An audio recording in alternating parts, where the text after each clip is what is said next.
In the last episode, we learned that the Syndicate keeps an unbreakable ledger of every contract, every execution, every story.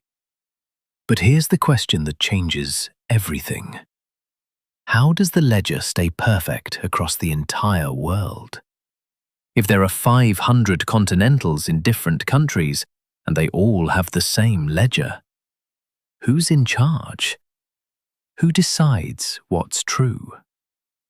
The answer is nobody and everybody. Welcome to Decentralization. Let's imagine the Continental worked differently. Let's say there was one headquarters, one boss, one place where all contracts go. Every time John Wick accepts a contract, the message goes to the boss. The boss records it. The boss broadcasts it to everyone else. The boss is the source of truth.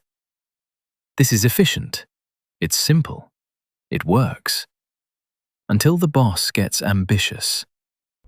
What if the boss decides, I want all of John Wick's money? What if he erases the record that John completed the contract? What if he says John failed? John Wick is now trapped.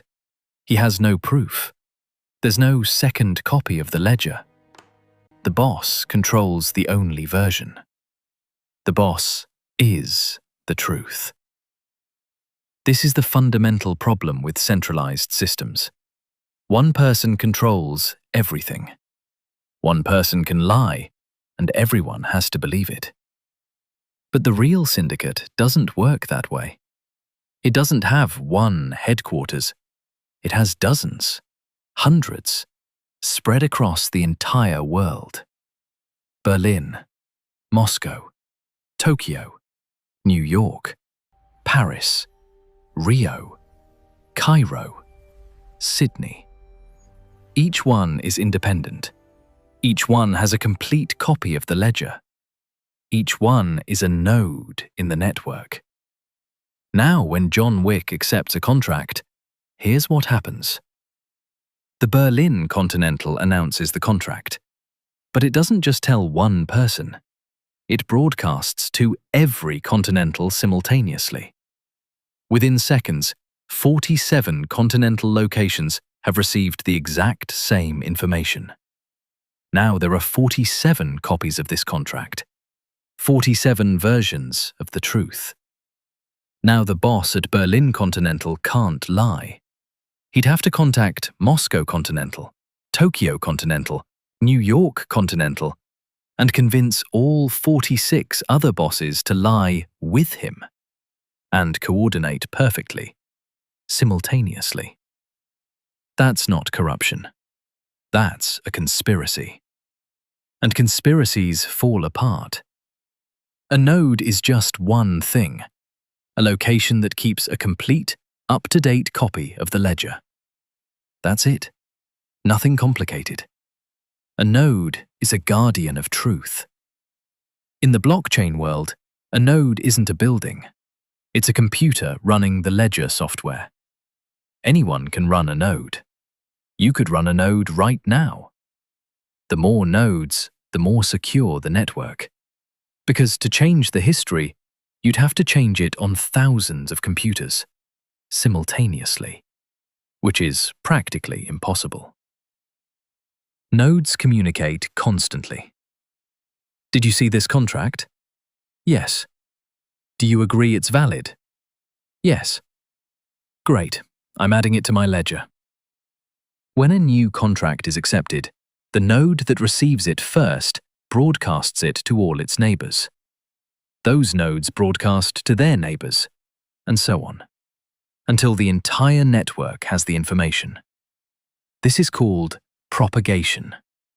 The information spreads through the network like a virus. But it's a good virus, a truth virus. But here's where it gets complex. When multiple nodes receive information, they don't just blindly accept it. They have to verify it.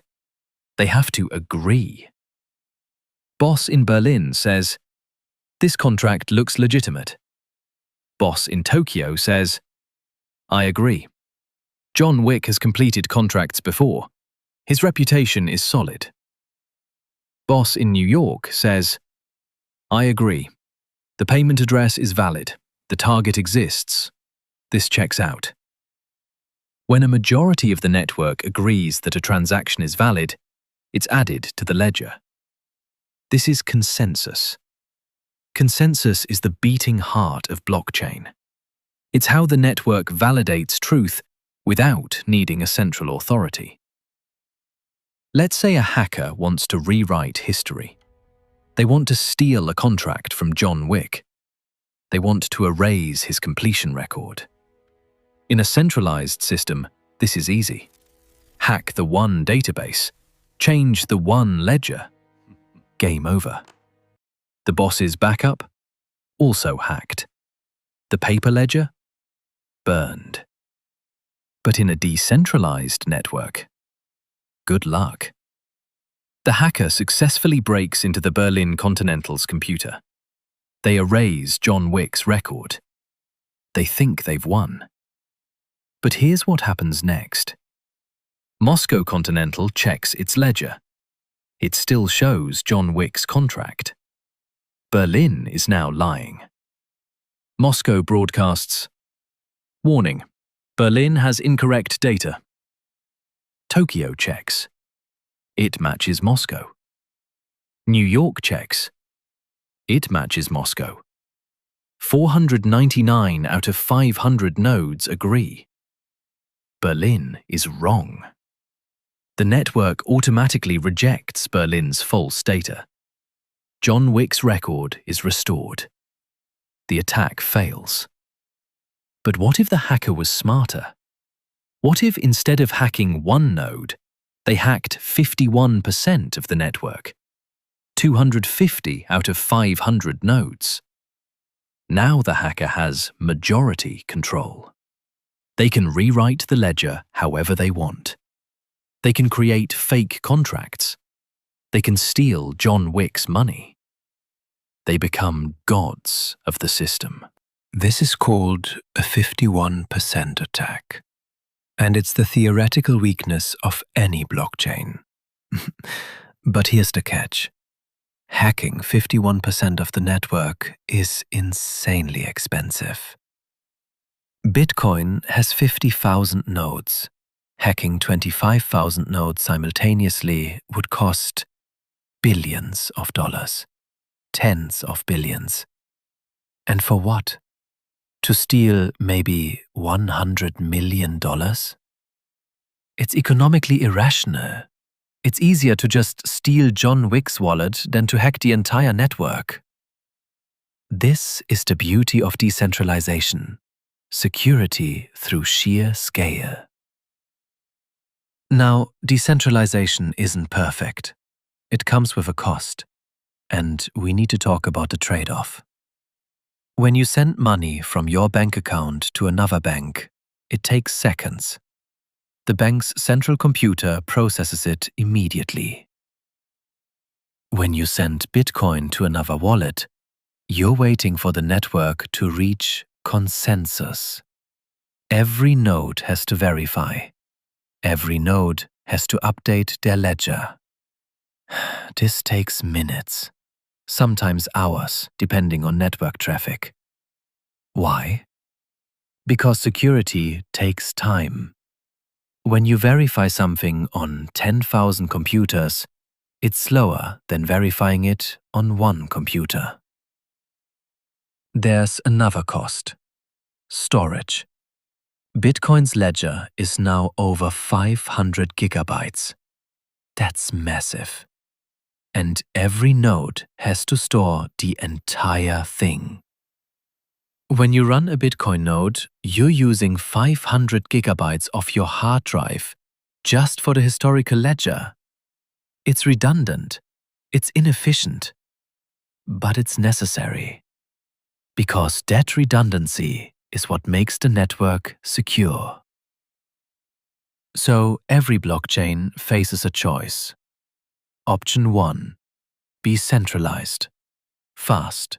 efficient, controlled, but vulnerable to corruption. Option 2.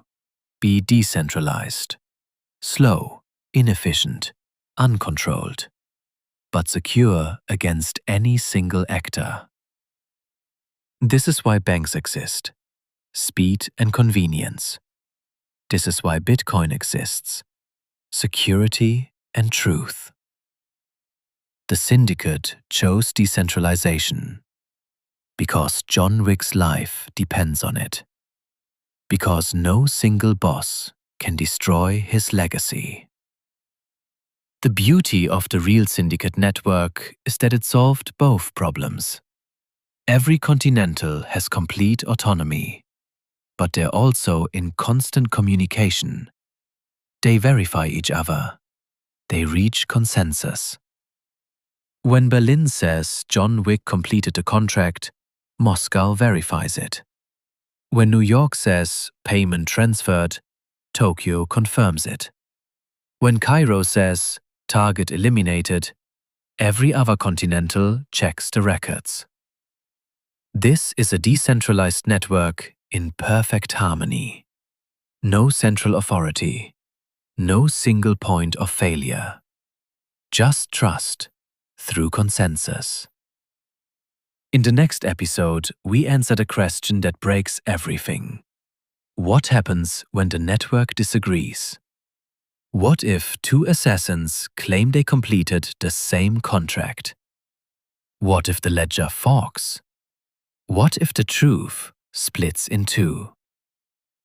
You're watching the Boogeyman's Ledger.